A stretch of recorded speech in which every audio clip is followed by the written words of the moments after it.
सौगंध आज तुम, दिल न कभी किसी का दुखाओगे। बांटोगे फूल अगर दूसरों को, तो अपने लिए भी सदा फूल ही पाओगे। अपने लिए सदा फूल ही पाओगे। प्रिय विद्यार्थियों, नमस्कार। आज हम पढ़ रहे हैं सरोवर बाग 7 हिंदी कक्षा 7वीं। पिछले वीडियो में हमने इस पाठ को पढ़ लिया था, इस कहानी को अच्छे से सीख लिया था। आज हम सीखेंगे इसके अभ्यास को, तो बने रहना मेरे साथ।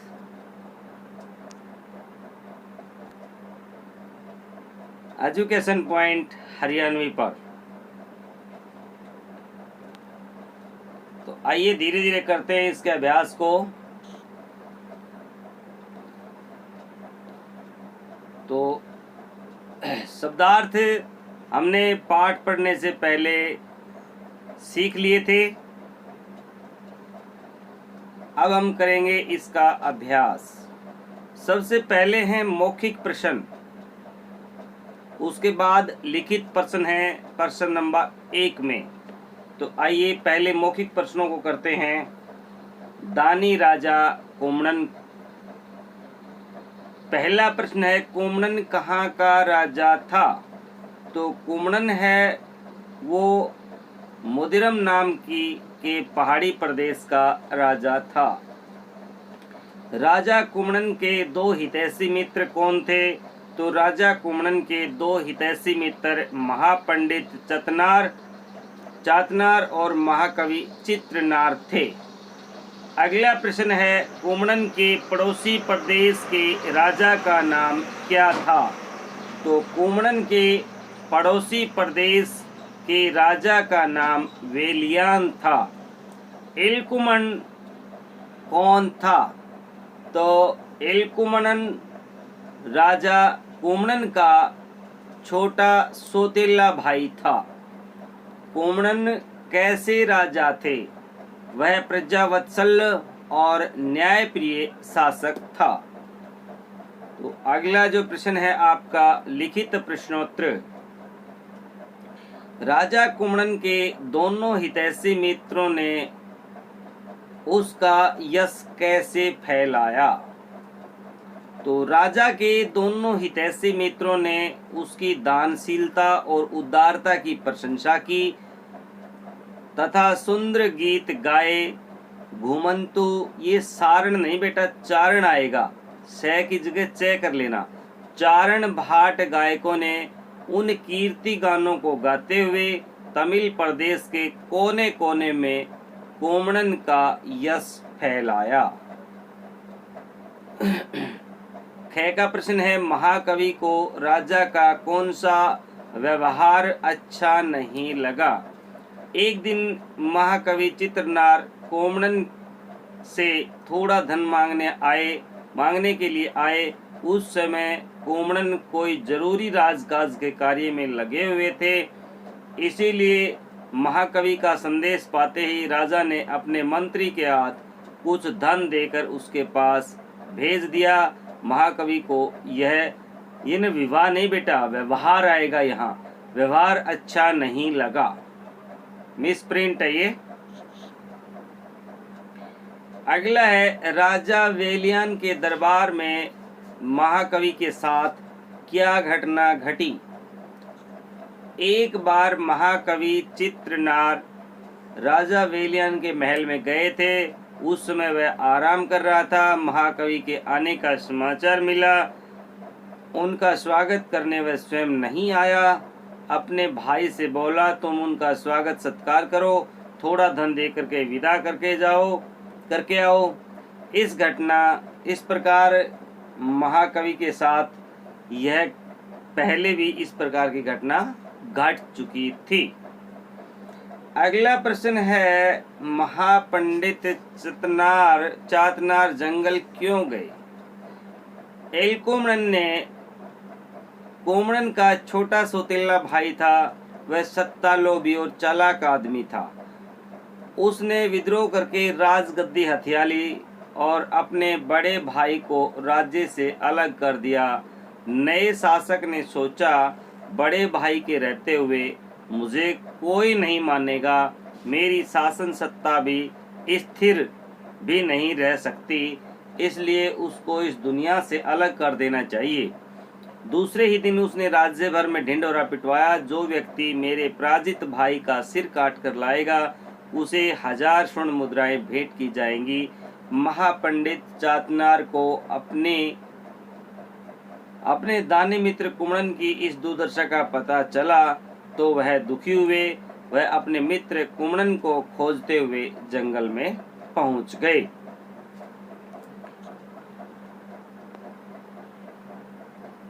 अगला प्रश्न है, इलकुमन का हृदय परिवर्तन कैसे हुआ? इलकुमन राजगद्दी पर बैठा था, सामने गणमान्य दरबारी थे। महापंडित चातनार कटे हुए सिर को राजा के सामने रखा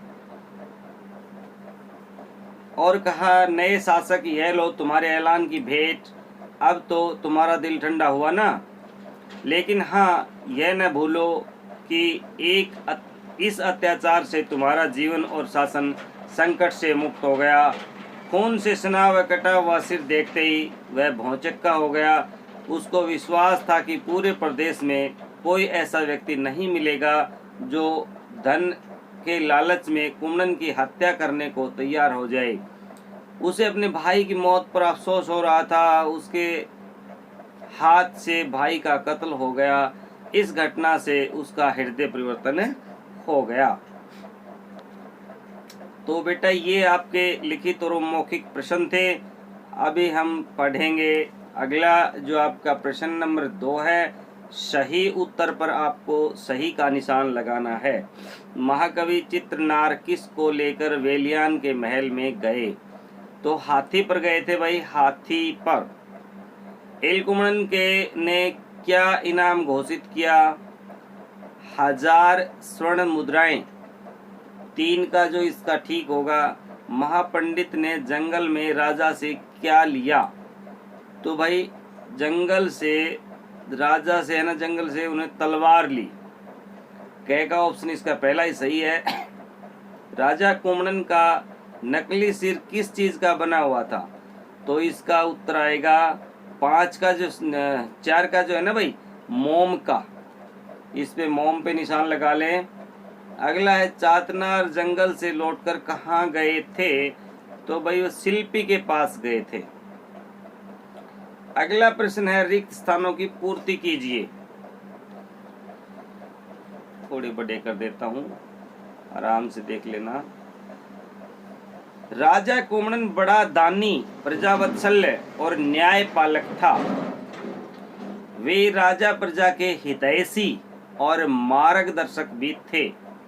कुम्हड़न महाकवि की झिड़की सुनकर के लज्जित हुआ।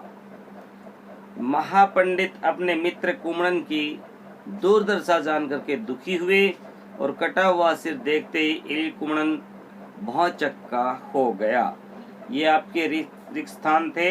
इसके बाद जो है भाषा कौशल, ये ना भाई शब्द जो है ना उल्टे सुल्टे करके दे रखे हैं। सही कर्म जो है ना कर्म में आपको लिखने हैं। ये सही कर्म करके सही शब्द आपको बनाना है।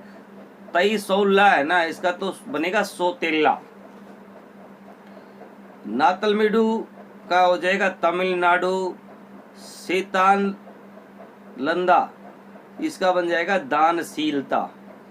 इसी तरह से जयुवरा का बन जाएगा युवराज। जपन डीरा का बन जाएगा पंडित राज। लत्सव प्रजा का हो जाएगा प्रजा वत्सल्य। अगला है भाई, कुछ लोकोक्तियों के अर्थ लिखने हैं आपको। फूंक फूंक करके पैर रखना, सावधानी से चलना। पर उपदेश कुशल बहुतेरे, यानी दूसरे को उपदेश देने में सब चतुर होते हैं। न रहेगा बांस न बजेगी बांसुरी, यानी किसी घटना के कारण को समाप्त कर दिया जाए तो वह घटना ही नहीं घटेगी। छोटा मुंह बड़ी बात, छोटा होकर के बड़ी बात करना। खोदा पाट निकला चूहा, परिश्रम अधिक और फल कम। इसके बाद आपका अगला है उचित विराम चिन्ह लगाइए। तो एक राजा था, पूर्ण विराम लगा दो, उनके 2 मित्र थे, पूर्ण विराम लगा दो। क्या तुम जा रहे हो? क्या क्या के आगे आप विस्मयादि लगाएंगे, तुम जा रहे हो क्वेश्चन मार्क लगाएंगे। इसी तरह से अगले वाक्य मैंने लिखे नहीं है, साथ में वैसे ही क्वेश्चन मार्क जो है चिन्ह लगा दिए हैं, देख लीजिएगा। राजू ने बहुत पढ़ाई की लेकिन कक्षा में प्रथम नहीं आया, पूर्ण विराम लगा देंगे। अरे तुम फिर आ गए, अरे के यहाँ आपको विस्मयादि का चिन्ह लगाना है और फिर आगे आपको क्या कर देना है, पूर्ण विराम लगा देना है। अगला जो प्रश्न है इसमें आपको मुहावरों का जो है ना प्रयोग करके वाक्यों में प्रयोग करना है। अक्कल पर पर्दा पड़ना, बुद्धि भ्रष्ट होना, मोहन की अक्कल पर पर्दा पड़ा हुआ है। अपना सा मुंह लेकर के रहना, लज्जित होना, वह अपना सा मुंह लेकर चल दिया। आग बबूला होना, गुस्सा होना, दूर से देखते ही वह आग बबूला हो गया। आस्तीन का सांप, धोखेबाज मित्र, मोहन आस्तीन का सांप निकला। खरी खोटी सुनाना, कड़वे शब्द बोलना, पास आते ही उसने खरी खोटी सुनानी प्रारंभ कर दी। तो ये आपका भाषा कौशल था। ये ध्यान से पढ़िए भाई, मुहावरा क्या होता है, लोकोक्ति क्या होता है, लिख सकते हैं आप इनको। वे वाक्यांश अपना सामान्य अर्थ न देकर के विशेष अर्थ व्यक्त करता है, उसे मुहावरा कहते हैं। जैसे अपना उल्लू सीधा करना, इसका अर्थ उल्लू को सीधा करने से बिल्कुल नहीं है, इसका अर्थ होता है अपना काम निकालना।